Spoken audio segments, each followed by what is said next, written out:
What is the most pressing question, Kaitlan, you would ask VP Harris if you had the chance? Ooh. I would have a lot of questions for her, but I do think I would ask about, where she stood when she was running as a candidate and for the 2020 Democratic primary and where she stands on a lot of issues now. She's criticized a lot by Republicans for reversing her positions. I think also, Donald Trump has reversed a lot of his positions from covering those. But I think I would be interested in her evolution and where her instincts are and what she learned from governing with a moderate like President Biden. Kaitlan Collins wasted no time locking horns with Bill Maher over one of the most contentious issues in modern American politics, the legitimacy of election disputes and the lasting impact of January 6th. As Maher forcefully argued that Donald Trump's refusal to concede the 2020 election posed an unprecedented threat to democracy, Collins pushed back, pressing for clarity on what truly separates political maneuvering from outright subversion. She challenged Maher's assertion that Trump's actions were uniquely dangerous, pointing to historical instances of election disputes by both parties. The tension in the room was palpable as their back and forth escalated, setting the stage for an unfiltered, no-holds-barred debate. Maher, never one to shy away from controversy, made the case that Trump's attempts to overturn the election went far beyond political strategy. They were an assault on the peaceful transfer of power, the bedrock of American democracy. Collins, known for her incisive questioning, countered by dissecting the broader history of election challenges, arguing that while Trump's rhetoric was inflammatory, Democrats had also objected to electoral results in previous cycles. The exchange was fiery, with Maher accusing Trump of actively encouraging insurrection, while Collins insisted that the political landscape was more nuanced than the media often portrayed. Their clash underscored the deep partisan divisions that define the current political climate. With Collins pressing for a broader conversation about election integrity and Maher unwilling to entertain what he saw as false equivalencies, the debate captured the raw frustration of both sides. As the conversation unfolded, the audience witnessed an unfiltered reflection of America's polarized discourse, one where facts, interpretations, and even basic democratic principles remain fiercely contested battlegrounds.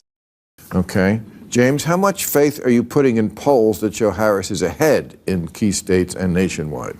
So, let me say this. August is a great Democratic month. We hell on wheels come August, okay? You remember what George Steinbrenner said about Dave Winfield? He called him Mr. May. The idea is to be good in November.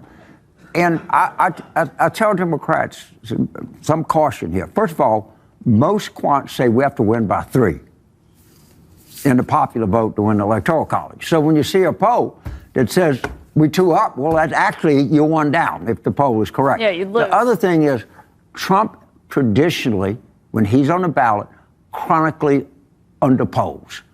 All right?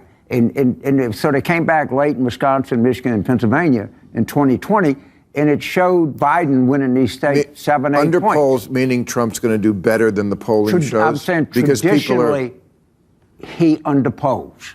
Traditionally. Means he's going to do better in the election because people are too ashamed to tell a pollster they're going to vote for. I don't know, right. But I'm just saying traditionally, with Trump on the ballot, just telling the Democrats, they said, oh, James and Debbie Down. Oh, what's he talking about? Well, I'm not just telling you, you got to win by 3. And I think we can get there. I think the debate on September 10th is going to be so consequential, and it's going to have an audience that we can't believe, because what does America love? A train wreck. Donald Trump's political strategy continues to be a lightning rod for debate, particularly when it comes to his ability to defy expectations and rally his fiercely loyal base. James Carville, a seasoned Democratic strategist, issued a stark warning to his party. Do not be lulled into a false sense of security by favorable polling. He pointed to Trump's well-documented history of outperforming pre-election projections, a trend that has repeatedly shocked political analysts. According to Carville, this pattern underscores a fundamental flaw in traditional polling, an inability to fully capture the enthusiasm and turnout potential of Trump supporters. This unpredictability, he argued, makes it dangerous for Democrats to assume they have a clear path to victory. Carville's concerns go beyond just polling discrepancies. He highlighted the deep, unwavering connection Trump has cultivated with key voter blocs, particularly among working-class conservatives and rural communities, who often feel alienated by mainstream political discourse. This grassroots loyalty, combined with Trump's unfiltered rhetoric and outsider appeal, has allowed him to remain a dominant force in American politics. Even when facing legal battles and controversies, Trump's ability to galvanize support remains formidable. Carville warned that if Democrats underestimate his capacity to energize his base, they could find themselves blindsided once again by a much closer race than expected. Beyond the numbers, Carville stressed that elections are not won on polling averages alone. They are won on voter mobilization, messaging, and strategic ground game. While Trump's unpredictability makes it difficult to forecast outcomes with certainty, his influence over the Republican Party remains undeniable. Carville urged Democrats to stay vigilant, recognizing that despite the perception of political chaos surrounding Trump, his base remains deeply engaged and willing to turn out in force. In an era where political surprises have become the norm, assuming anything is a sure bet could be a costly mistake. It's ABC debate. ABC debate. If it happens, I still think it's an open question of Really? whether or not it happens. Trump's going to go. He's got to. You think that Trump is going to pull out? I think Trump is nervous about it. I think Trump, I talked to a lot of sources in his world. I think he has really struggled with it. It's not just a narrative or a talking point from Democrats. He really has struggled with how to combat her. And I think going into that debate, he does not really want to do it. I think it's difficult, if not impossible, for him to pull out because his campaign manager had cards printed that said anywhere, anytime, any place for President Biden, and it would look weak. But I don't think he's looking forward to it at this point. No. I think the specter of September 18th is driving him crazy. He's going to have to sit in that courtroom, and that judge is going to lecture him. Now, I don't know if he's going to have jail time, but there's going to be some imposition on his liberty. I don't know what it is. And those judges have sentencing options that are multitudinous. They can do a lot of different creative things. But he knows that's coming. He knows September 10th is coming. There's no way that he can get out of it, Kaitlan. I don't think. I mean, I would be happy if he did, but he kind of needs to debate now. He needs it as much as she does. Right, he does. And so instinctively, the candidate that doesn't want to debate is the one that doesn't need it. The one that needs it wants to debate. So we'll make a friendly bet. I think it goes off. He's going to shit the bed. He doesn't. You know this. I mean, he does not do well with women.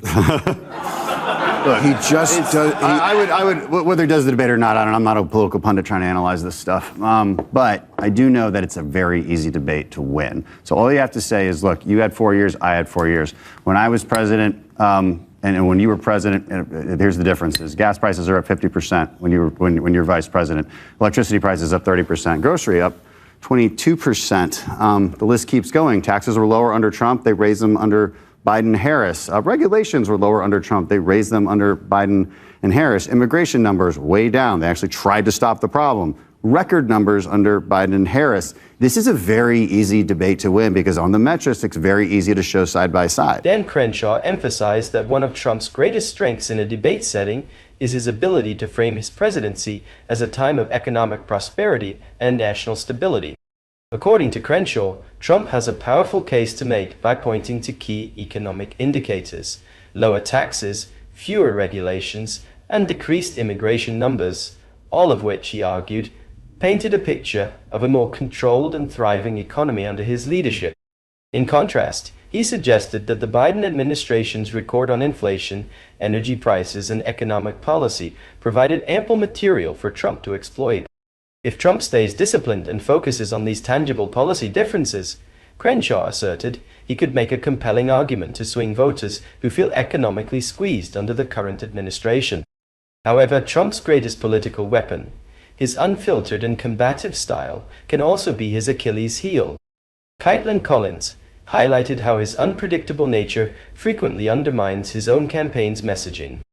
While his team may want him to stick to economic successes and policy contrasts, Trump often veers off script, creating unnecessary controversies that overshadow his core arguments.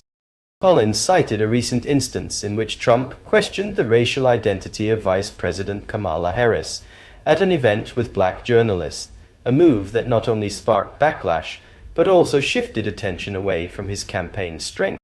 Moments like these, she argued, make it difficult for his campaign to maintain consistency and discipline, particularly when they need to appeal to undecided voters rather than just energizing his base. Ultimately, Trump's ability to leverage his past presidency as a selling point will depend on whether he can resist self-inflicted distraction. Crenshaw acknowledged that Trump's debate strategy could be highly effective if he sticks to the script.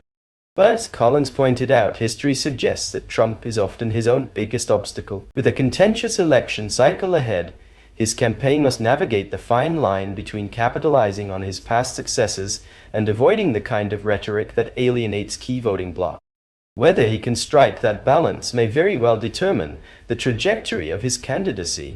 Thank you for tuning in and being part of this discussion. So always, our opinion, if you enjoyed this content and want to see more in-depth political debates, analysis, and engaging conversations, make sure to like, comment, and subscribe to the channel. Hit that notification bell so you never miss an update. We appreciate your support and look forward to bringing you more thought-provoking content. See you in the next one.